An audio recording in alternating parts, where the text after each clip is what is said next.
Hello student, मैं लोकेश परिहार आपका स्वागत करता हूं। आर.एस. अग्रवाल के एक्सरसाइज 11 के पिछले वीडियो में 26 क्वेश्चन तक हमने सॉल्व कर लिए हैं।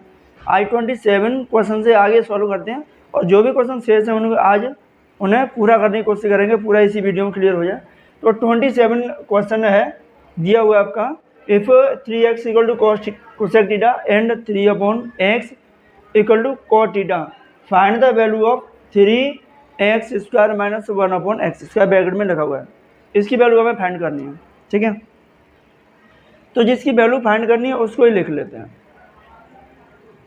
3x² माइनस 1/x, ठीक है। इसकी वैल्यू हमें फाइंड करनी है।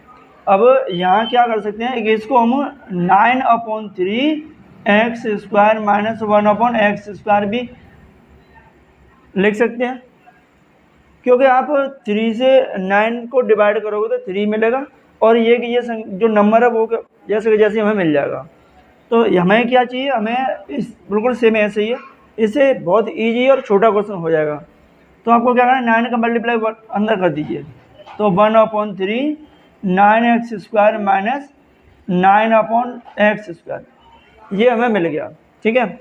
अब इसको क्या लिखना है, इसे लिख दें 1/3 3x का होल स्क्वायर, आप स्क्वायर करोगे तो 9x² आ जाएगा, और माइनस 3/x का होल स्क्वायर, ये हमें मिल गया। अब यहाँ वैल्यू देखिए कि 3x की वैल्यू क्या है।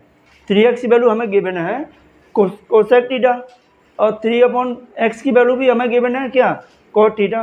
तो 3x के जगह पे आप कोसेक थीटा पुट कर दीजिए और 3/x की जगह कॉट थीटा। तो 1/3 3x के स्थान पे कोसेक थीटा और होल स्क्वायर माइनस 3/x या कॉट थीटा, तो कॉट थीटा का होल स्क्वायर, ठीक है। अब कॉट स्क्वायर थीटा का होल स्क्वायर या कॉट स्क्वायर थीटा एक ही बात होती है, तो इसे हम 1/3 cosec square theta minus cot square theta, तो cosec square theta minus cot square theta होता है 1 के बराबर। तो ये हो गया 1/3 इंटू 1, तो इक्वल टू आपको 1/3, ठीक है। ये वैल्यू हमें मिल गया। तो सीधा सा सिंपल सा क्वेश्चन है, ज़्यादा वैल्यू मान लीजिए उतनी है। तो नोट करते हैं, आगे वाला क्वेश्चन देखते हैं। क्वेश्चन नंबर 28 है, in the adjoining figures triangle ABC is a right angle triangle in which angle B 90 degree, angle A 30 degree and AC equal to 20 centimetre. अब फिगर्स आपके सामने है, फिगर्स में जो AC है वो आपका 20 सेंटीमीटर। अब जो एंगल B है वो आपका राइट ट्रायंगल है, राइट एंगल यहाँ, तो ये राइट ट्रायंगल हो गया। अब B तो यहीं रहेगा, अब 30 डिग्री है वो आपका एक्यूट एंगल है, तो एक्यूट एंगल हमने ये लिया। तो इसके सामने की जो साइड होगी वो परपेंडिकुलर होगी, और जो आपका ये आधार बेस होगा, और ये आपका हाइपोटेन्यूस, ठीक है। तो इसमें हमें जो गिवन है वो AC इक्वल टू 20 सेंटीमीटर, यानी AC इक्वल टू 20 सेंटीमीटर ये गिवन है। अब हमें यहाँ AB और BC ये दो साइड हैं, इन दोनों साइडों की वैल्यू हमें फाइंड करनी है। तो दोनों की वैल्यू फाइंड करने के लिए हमें यहाँ पर एक साइड की वैल्यू भी होनी चाहिए, तो आप पाइथागोरस थ्योरम का प्रयोग कर सकते हो, लेकिन हमारे पास दोनों साइड की वैल्यू ही नहीं है। तो दोनों साइड की वैल्यू करने के लिए आप ले लीजिए तो जो इनकी डेफिनेशन है, जैसे sin theta equal to P/H, cos theta B/H, ठीक है। तो हम यहाँ from triangle ABC B right triangle है, तो हमें इसमें से आप परपेंडिकुलर बाई हाइपोटेन्यूस यूज कीजिए या बेस बाई हाइपोटेन्यूस, तो एक की तो वैल्यू एक साइड तो आपको फाइंड हो ही जाएगी। तो यहाँ हम करते हैं sin theta equal to P/H। अब थीटा की जो वैल्यू है वो है 30 डिग्री, तो sin 30 इक्वल टू P आपका BC है अपॉन H आपका 20 सेंटीमीटर, AC 20 सेंटीमीटर। अब sin 30 की वैल्यू क्या होती है, sin 30 की value 1/2 equal to BC upon 20, ठीक है। क्रॉस में मल्टीप्लाई करोगे तो आपको मिलेगा 2BC इक्वल टू 20, ऐसे मल्टीप्लाई करना है आपको, ठीक है। तो BC इक्वल टू 20 अपॉन 2 से 20 कैंसिल, 10 बार, तो BC की जो वैल्यू मिलनी थी आपको, BC इक्वल टू 10 सेंटीमीटर। ये पहला आपका आंसर हो गया, ठीक है। ऐसे ही हमें इसमें सेकंड दिया हुआ है AB, तो AB की वैल्यू भी फाइंड करनी है। तो AB के लिए आप बेस और हाइपोटेन्यूज यूज कर लिए, तो यहाँ आप cos थीटा लगा दीजिए। तो यहाँ पे आप सेकंड की वैल्यू जो फाइंड करोगे सेकंड पार्ट की, तो वहाँ cos 30 डिग्री इक्वल टू आप बेस AB, बेस है आपका AB, तो AB upon AC, hypotenuse cos theta equal to B upon H। अब cos थीटा की वैल्यू √3/2 इक्वल टू, अब AB की वैल्यू तो हमें फाइंड करनी है, तो A तो हो गया AB अपॉन AC की वैल्यू 20 सेंटीमीटर, ठीक है। 2 1 जा 2, 2 10 जा 20, कैंसिल कर दिया। AB का मल्टीप्लाई 1 में करेंगे AB, और √3 का मल्टीप्लाई 10 में करेंगे तो 10√3 सेंटीमीटर आ जाएगा, ठीक है। तो सिंपल क्वेश्चन है, आराम से आपकी समझ में आ गया होगा, ज़्यादा टेढ़े मेढ़े क्वेश्चन नहीं। ऐसे ही नेक्स्ट क्वेश्चन भी है, तो देख लेते हैं नेक्स्ट क्वेश्चन क्या है, ठीक है। नोट कीजिए इसका। क्वेश्चन नंबर 29 और 29 भी क्वेश्चन आपका सेम ही है, कोई खास डिफरेंस नहीं है, वही है। At the joining figures triangle ABC is और ये राइट एंगल एट B। अब B क्या है, राइट एंगल है, तो यहाँ B हो गया आपका right angle. Right angle 90 degree का सभी को पता है, राइट एंगल 90 डिग्री का होता है, ठीक है। और जो एंड A आपका एक्यूट एंगल दिया हुआ है, तो A का वैल्यू 30 डिग्री दिया हुआ है आपका, और BC आपकी 6 सेंटीमीटर यहाँ दिया हुआ है, BC इक्वल टू 6 सेंटीमीटर, ठीक है। वैल्यू जो फाइंड करनी है वो AC और AB की फाइंड करनी है, ठीक है।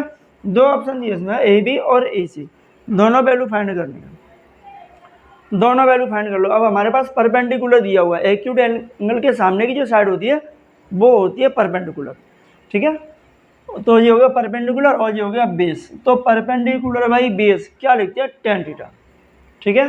तो आप फ्रॉम ट्राइंगल ABC, तो यहाँ से tan theta equal to P upon B।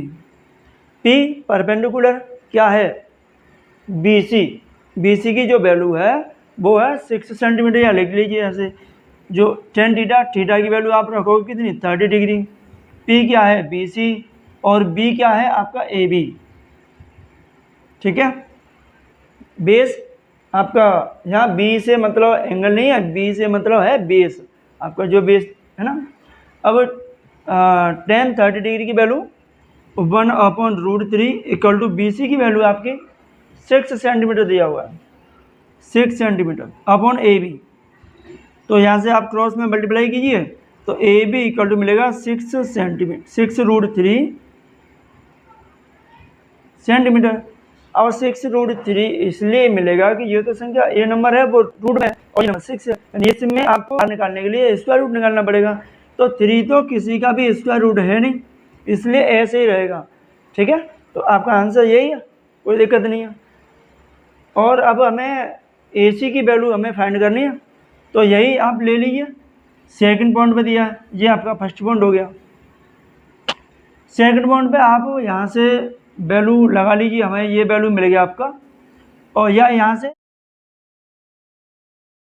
यहाँ AB की जो वैल्यू है 6√3 हमने फाइंड कर लिया है।